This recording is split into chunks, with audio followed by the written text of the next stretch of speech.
다 함께 성경 봉독하겠습니다. 하박국 2장 4절, 또 3장 17, 18절 말씀입니다. 보라, 그의 마음은 교만하며 그 속에서 정직하지 못하나 의인은 그의 믿음으로 말미암아 살리라. 비록 무화과 나무가 무성하지 못하며 포도나무에 열매가 없으며 감람나무에 소출이 없으며 밭에 먹을 것이 없으며 우리의 양이 없으며 외양간에 소가 없을지라도 나는 여호와로 말미암아 즐거워하며 나의 구원의 하나님으로 말미암아 기뻐하리로다. 아멘. 저는 5학년 5반입니다. 5학년 6반이었다가 올해 6월부터 국가에서 5학년 5반으로 낮추어 주었습니다. 언제나 그렇듯이 마음은 늘 대학교 신입생인데 벌써 5학년 5반이나 되어버렸습니다. 말씀을 준비하면서 5학년 5반으로서의 올해 추수감사절은 나에게는 어떤 의미가 있어야 하는지를 생각해 보았습니다. 인생의 반환점을 이미 돌아선 지금 나에게 감사가 무엇을 의미하는지 돌아본 것을 함께 나누고자 합니다. 우리 부부를 제외하고는 대부분 20, 30대여서 이 설교가 무슨 의미가 있겠나 싶습니다. 하지만 여러분이 앞으로의 신앙의 여정에서 겪어내어야 할 부분이기에 5학년 5반에서 드리는 감사라는 제목으로 말씀을 나누고자 합니다. 말씀을 들으시면서 현재 자신이 2학년이든 3학년이든 4학년이든 자신의 학년에서 올려드려야 할 감사에 대해서 생각해 보시면 좋겠습니다. 지지난주에 강릉에서 열린 2박 3일 학복협 단체장 모임 내내 운전을 해야 했기에 많이 피곤했었는데 월요일에는 미국에서 온 한 형제 부부를 만나서 저녁 늦게까지 교제를 했습니다. 반가운 교제였지만 화요일부터 몸이 좀 이상하다고 느꼈는데 갑자기 감기 몸살이 찾아와서 수목금 계속 누워있게 되었습니다. 교제도 다 취소해야 했고 목요일마다 나가는 아르바이트도 취소해야 했습니다. 과거에는 안 그랬는데 확실히 몸이 달라졌습니다.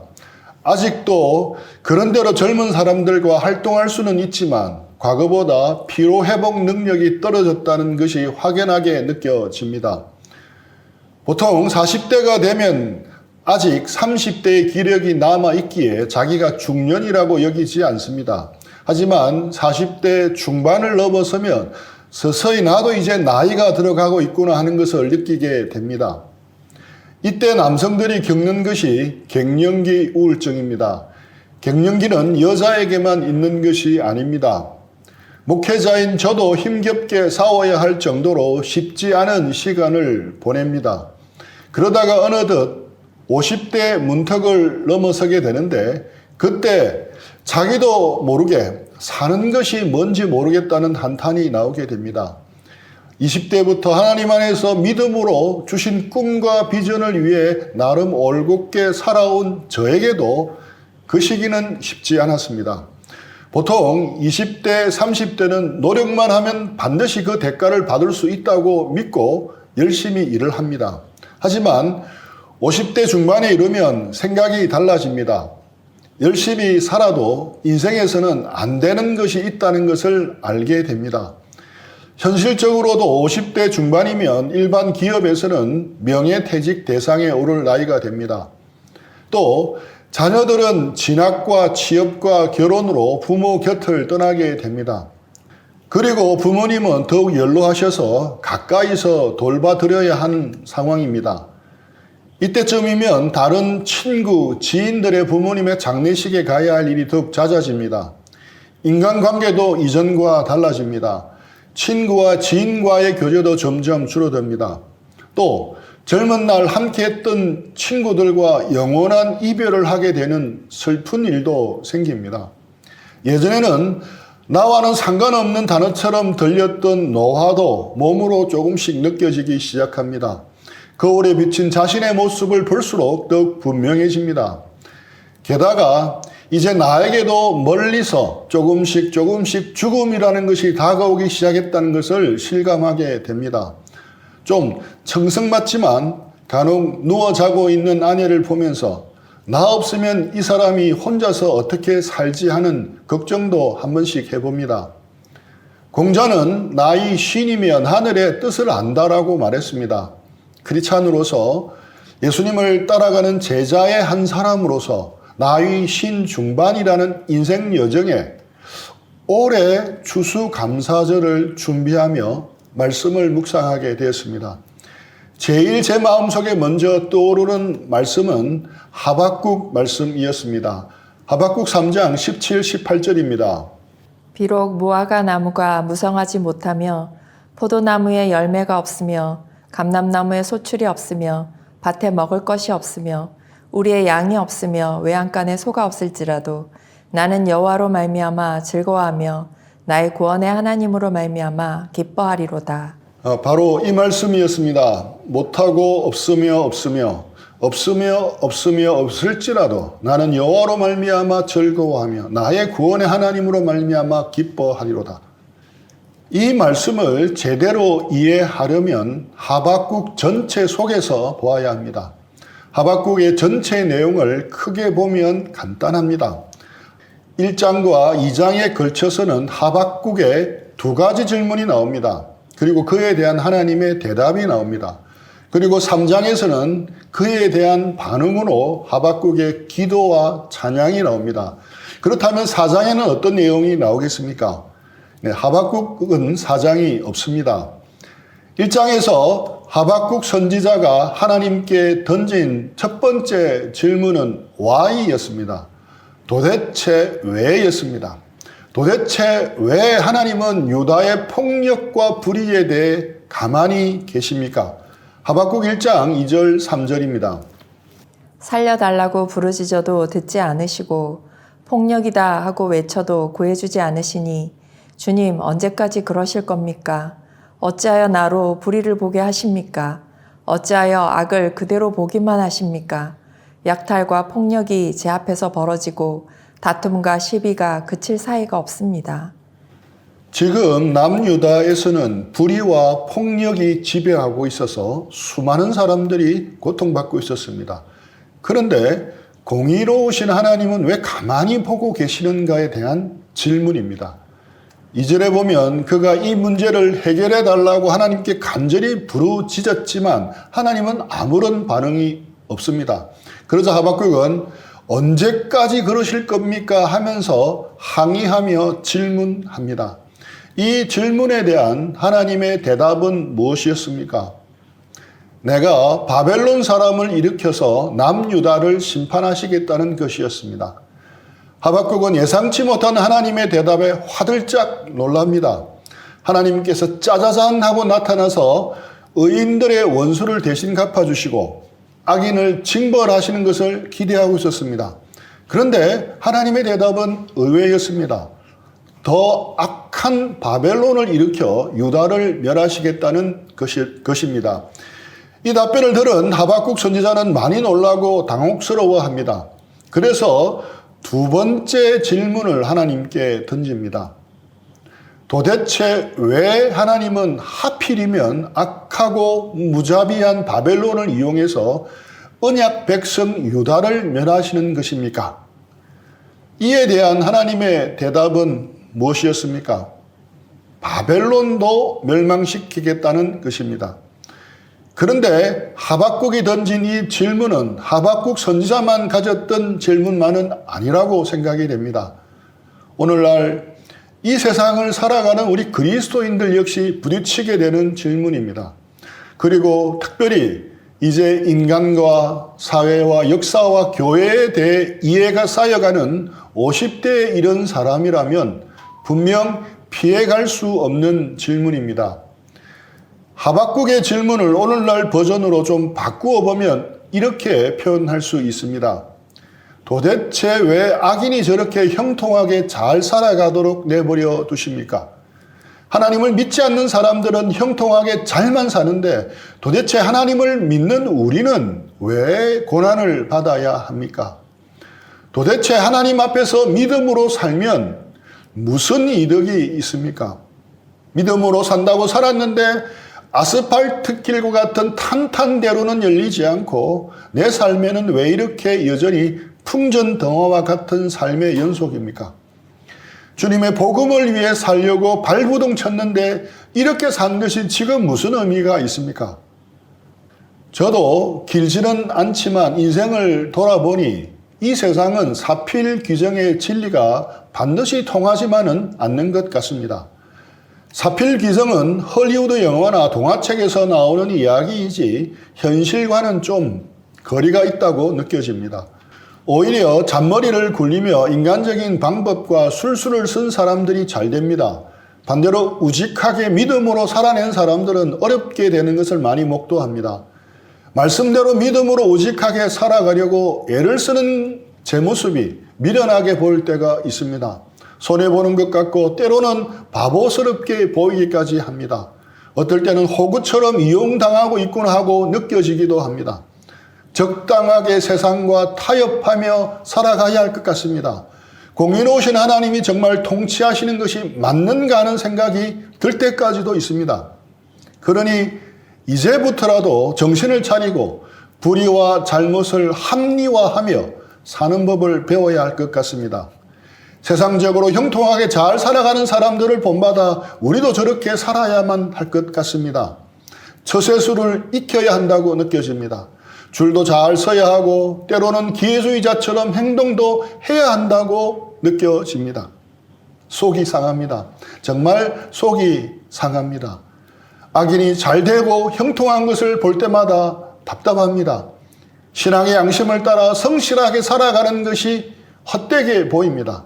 초라해 보입니다. 이럴 때 하나님에 대해서 의문이 들기 시작합니다. 하박국처럼 말입니다.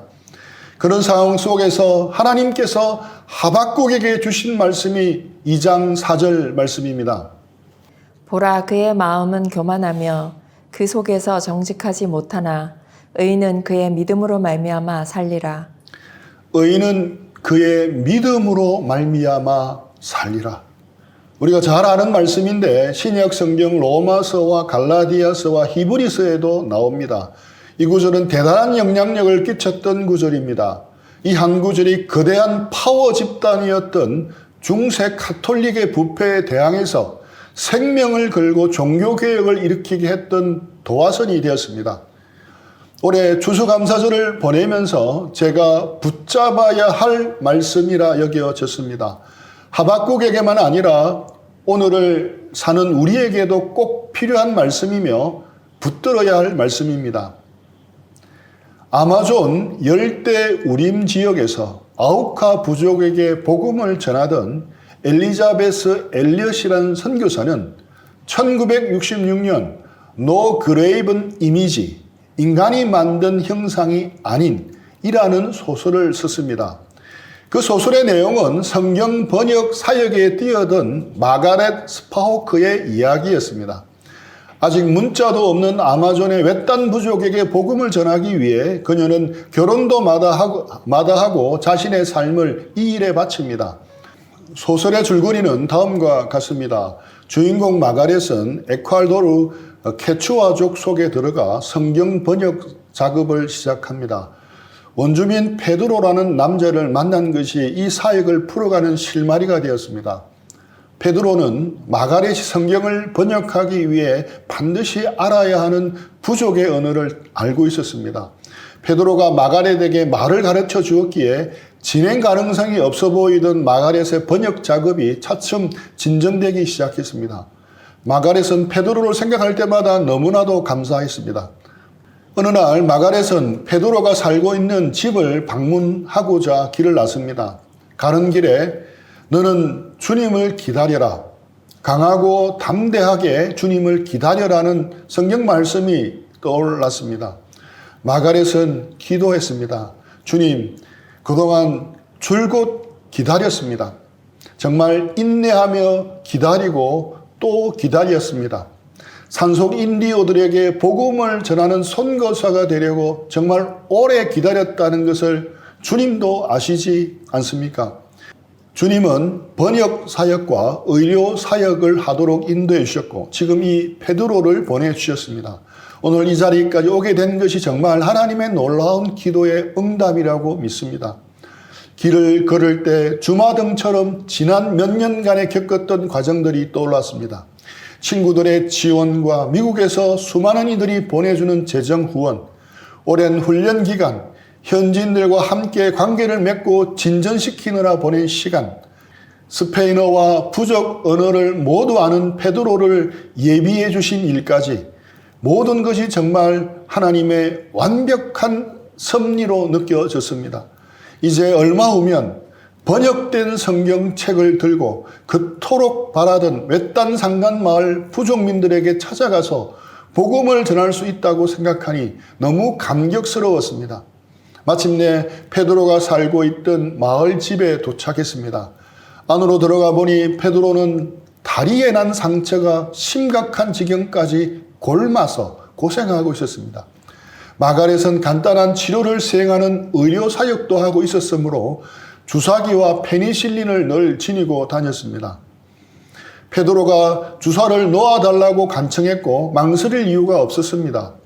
그런데 주사를 놓은 지 채 몇 분이 지나지 않아 과민 반응이 나타났습니다. 심각한 페니실린 부작용이 나타난 것입니다. 고통스럽게 온몸을 떨고 있는 베드로에게 가족들이 달려왔고 베드로의 상황을 보면서 울부짖었습니다. 죽어가는 걸 그냥 쳐다만 보고 있을 거예요. 당신이 내 남편을 죽였어. 베드로의 아내가 외쳤습니다.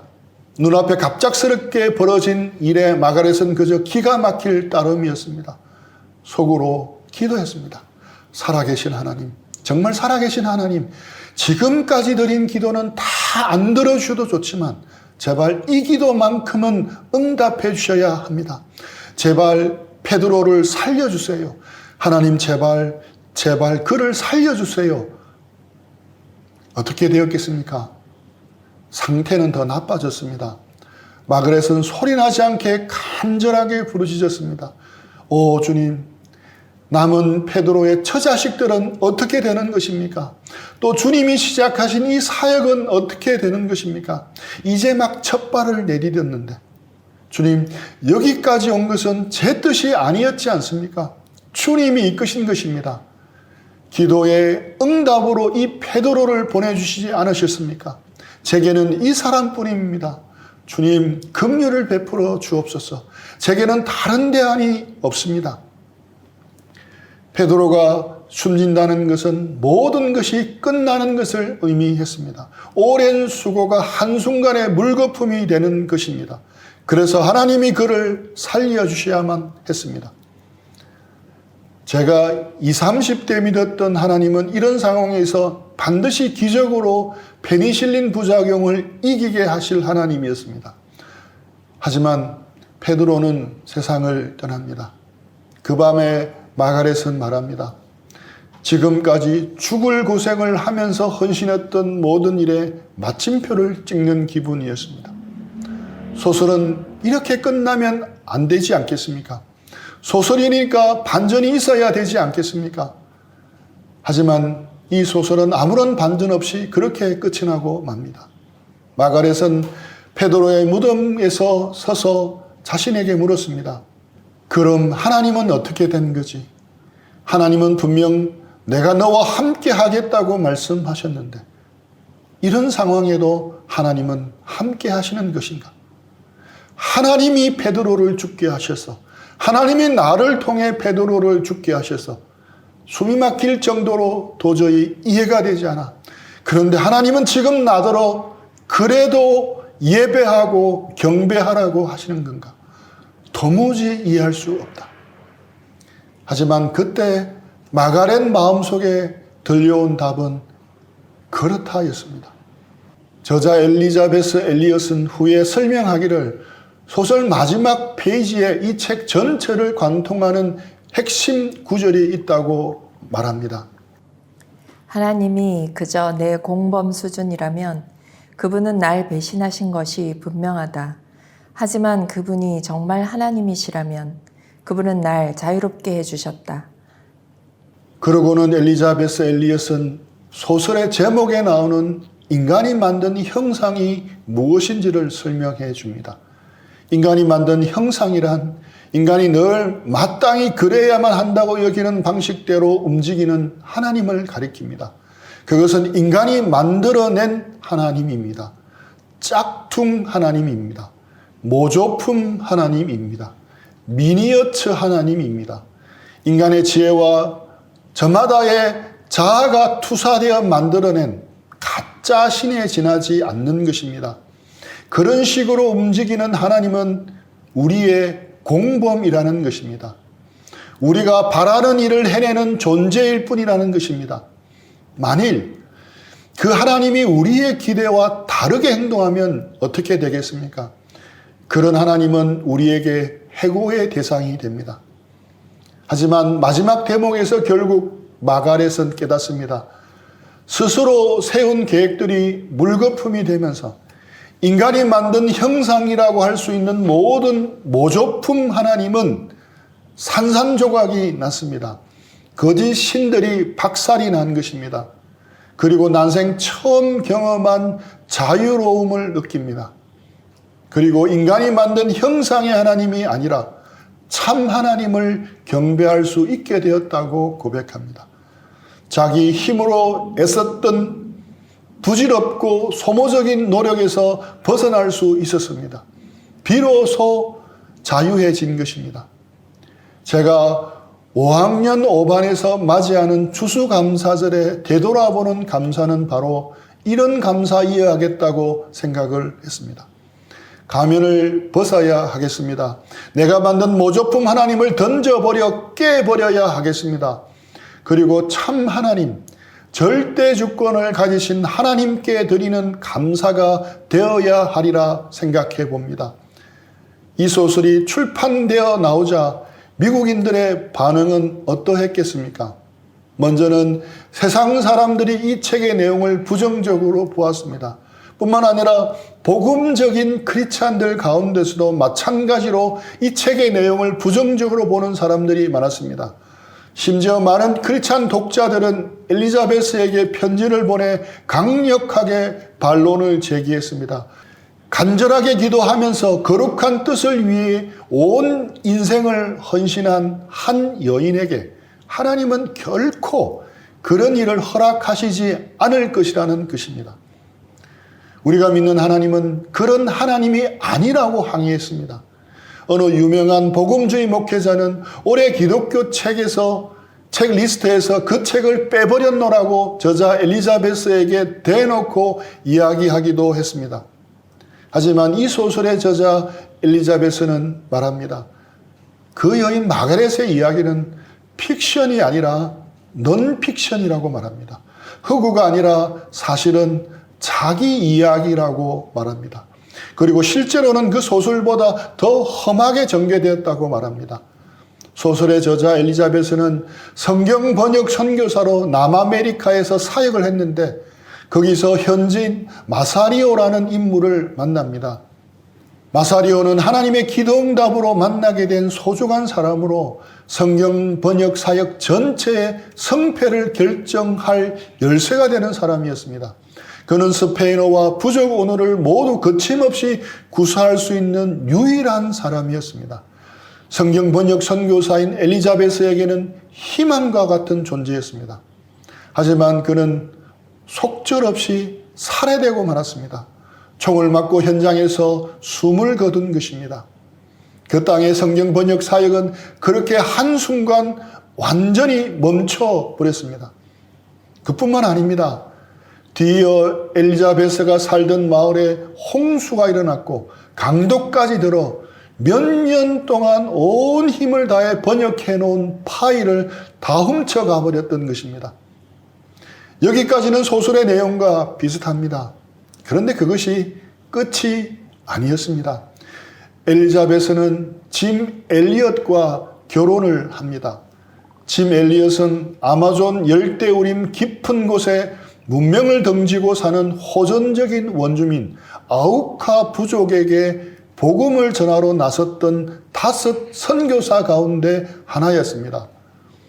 어느 날 저녁 부부는 나란히 앉아 찬송을 불렀습니다. 주님 품에 쉽니다. 내 방패 되신 주님, 나를 지키시는 주님. 이튿날 남편 짐 엘리엇 선교사를 포함한 5명의 젊은 선교사들은 밀림으로 들어갔습니다. 그리고 거기서 드디어 외부인을 한 번도 만난 적이 없었던 아우카 부족 한 무리를 만나는데 성공을 합니다.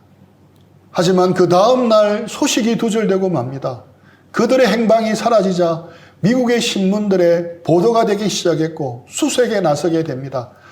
많은 크리스찬들은 신실하신 하나님이 아내와 아이들이 있는데 불행한 일을 결코 허락하지 않을 거라고 장담을 합니다. 그러나 현실은 그렇지 않았습니다. 그들 5명의 젊은이 모두 아우카 부족의 창에 찔린 채 처음 내려준 그 강가에서 죽은 채로 발견되었습니다. 영광의 문, Through Gates of the Splendor 라는 책에서 엘리자베스는 이 선교사들의 죽음을 설명합니다. 그는 구름 사이로 언뜻 비치는 희망의 빗줄기 같은 것으로 눈앞의 현실을 정당화하지 말라고 말합니다. 많은 사람들은 간단한 방정식을 떠올리고 싶어 합니다. 흔히 순교자의 피는 반드시 선교의 미랄이 된다고 알고 있습니다. 5명이 죽었으니 몇 배의 아우카 크리스찬들이 생겨나리라는 식입니다. 남편을 잃은 그녀는 단호하게 말합니다. 그럴 수 있습니다. 하지만 아닐 수도 있습니다. 그것은 하나님만이 결정하십니다. 주님이 우리의 사고방식을 따라 움직여 주시기를 요구한다면 우리는 그분을 마음의 보좌에서 끌어내리는 것과 같다고 그는 말합니다. 여기에서 엘리자베스 엘리엇의 소설과 그의 삶을 관통하는 한 가지 주제를 찾는다면 무엇이겠습니까? 이해할 수 없는 상황에서도 하나님을 신뢰하는 것입니다. 절대 주권을 가지신 하나님을 신뢰하는 것입니다. 의인은 그의 믿음으로 말미암아 살리라. 하박국 2장 4절 말씀 그대로입니다. 이것이야말로 하나님을 인간이 만든 다른 형상이 아닌 진짜 하나님으로 대접하는 자세라고 말합니다. 엘리자베스 엘리엇은 말합니다. 수없이 많은 세계를 사라지지 않게 붙들어 주시는 두 손이 꼼짝하지 않고 십자가에 못 박히셨다. 바로 우리를 위해. 그 하나님을 믿을 수 있겠는가? 여러분은 그 하나님을 믿을 수 있겠습니까? 자기 아들을 아끼지 아니하시고 내어주신 신실하신 하나님을 여러분은 어떤 상황 속에서라도 믿을 수 있겠습니까? 어떤 역경 속에서도 그 하나님의 신실하심을 믿고 감사하며 살 수 있겠습니까? 엘리자베스 엘리엇은 남편을 잃은 몇 년 후 남편을 창으로 죽인 아우카족에게 홀로 다시 선교하러 갑니다. 그 자세한 이야기는 창끝이라는 책과 영화로 확인해 볼 수 있습니다. 말씀을 마무리하겠습니다. 믿음으로 말씀대로 우직하게 살아가려고 애를 쓰는 것은 좀 미련하게 보입니다. 손해보는 바보스러운 짓으로 보입니다. 하나님과 하나님의 교회를 위해 힘써 수고하는 것이 헛된 일처럼 느껴지기도 합니다. 이런 시대 속에서 우리는 어떻게 살아야 합니까? 우리도 적당히 세상과 타협하면서 살아야 합니까? 불의를 적당히 합리화하면서 살아가야 합니까? 악한 세상을 살아가려면 그 정도의 편법은 처세술이라고 자위하면서 살아가야 하는 것입니까? 주님은 말씀합니다. 의인은 그의 믿음으로 말미암아 살리라. 하나님의 신실하심을 믿고 예수 그리스도의 십자가로 보여주신 그 신실하심을 믿고 약속하시는 것을 반드시 이루실 것을 믿고 그 믿음으로 살아내어야 하는 것입니다. 그 결과가 눈에 보이지 않더라도 이해가 되지 않더라도 그렇게 살아내는 것입니다. 하나님을 가장 영화롭게 하는 것은 세상이 감탄하고 수많은 사람들을 놀라게 하는 엄청난 일을 이루어내는 것이 아닙니다. 하나님을 가장 영화롭게 하는 것은 어떤 상황 속에서도 하나님의 선하심과 신실하심을 인정하는 태도입니다. 그리고 그 하나님께 감사를 드리는 삶입니다. 하박국서에서 가장 유명한 말씀은 의인은 믿음으로 말미암아 산다는 2장 4절 말씀과 오늘 본문 3장 18절 말씀입니다. 보라, 그의 마음은 교만하며 그 속에서 정직하지 못하나 의인은 그의 믿음으로 말미암아 살리라. 나는 여호와로 말미암아 즐거워하며 나의 구원의 하나님으로 말미암아 기뻐하리로다. 이 두 구절이 하박국 전체를 함축하고 있습니다. 이 두 구절의 관계를 이해하면 하박국서가 말하는 핵심 메시지가 무엇인지를 알 수 있습니다. 어떻게 요약할 수 있겠습니까? 여호와로 말미암아 기뻐하고 즐거워하는 것이 믿음으로 사는 것이다. 결국 하박국서가 우리에게 던지는 결론적인 메시지가 바로 이것입니다. 우리가 어떤 상황에 처하더라도 여호와로 말미암아 기뻐하고 즐거워하는 것이 믿음으로 사는 삶의 모습이라는 것입니다. 우리 모두 이런 믿음으로 살아가기를 축복합니다. 어떠한 형편과 상황에 처하더라도 하나님을 기뻐하고 즐거워하는 믿음의 삶을 살기를 축복합니다. 어떠한 형편과 상황에 처하더라도 하나님께 감사하는 삶을 살기를 축복합니다. 그런 삶을 통해 하나님께 가장 큰 영광을 돌리는 우리 모두가 되기를 축복합니다. 다음 적용 질문들을 생각하며 잠시 기도하는 시간을 가지겠습니다. 첫째, 믿음으로 산다는 것이 무엇을 의미한다고 생각합니까? 둘째, 현재 자신의 삶 가운데 믿음으로 감사하며 하나님을 기뻐해야 할 부분은 무엇입니까? 스스로에게 질문하며 잠시 기도하는 시간들 가지겠습니다.